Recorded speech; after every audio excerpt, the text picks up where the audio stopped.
Well, meanwhile, the U.S. President Joe Biden has been criticized by the UN Secretary-General rights groups and some fellow Democrats for his decision to supply cluster bombs to Ukraine.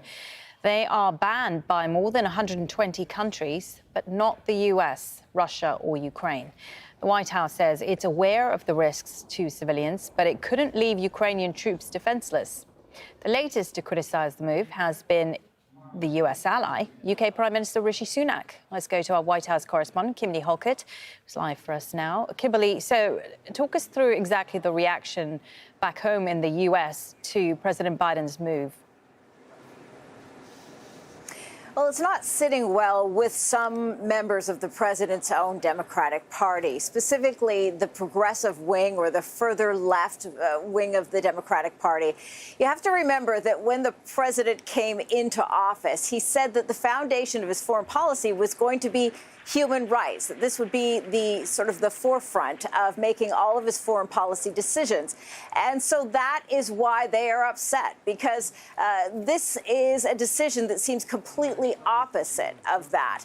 And so what we've had is 19 members of the progressive wing of the Democratic Party signing a letter, sending it to President Biden, sharply criticizing him, saying that cluster munitions are the exact wrong choice because of the indiscriminate harm that they will cause to those civilians that will be around long after the conflict ends. What they say is there's no such thing as a safe cluster bomb, and that it's not consistent with President Biden's promise to be a leader when he promised to really have the United States be a leader when it comes to human rights around the world.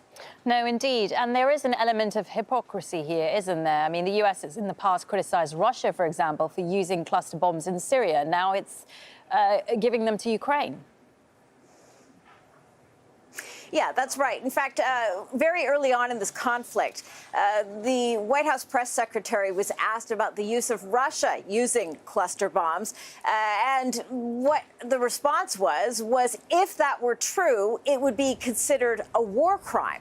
We also know that Linda Thomas Greenfield, when she was speaking last year, at the United Nations General Assembly, talked generally about the use of cluster munitions, saying that when they were used, generally speaking, that they are banned under the Geneva Conventions, and also the fact that when they are used, there really is no place for them on the battlefield because of the disproportionate harm they cause to civilians. So the fact that now this administration, of which they both work for, has decided to use them as part of a package given to Ukraine, this latest weapons package to the tune of $800 million, is really being sharply criticized around the world as being absolute hypocrisy. But the defense that is being given by the National Security Advisor is really ethical hair-splitting by all accounts, according to the critics. The argument being made is, look, Russia's already used it. They're already on the battlefield. They're already being littered with these bomblets, if you will. So it's already going to have to be demined. So what's the harm if Ukraine is already going to use it in the same space? But obviously that is not sitting well with the international community. Thank you for that. Kimberly Halkett, our White House correspondent.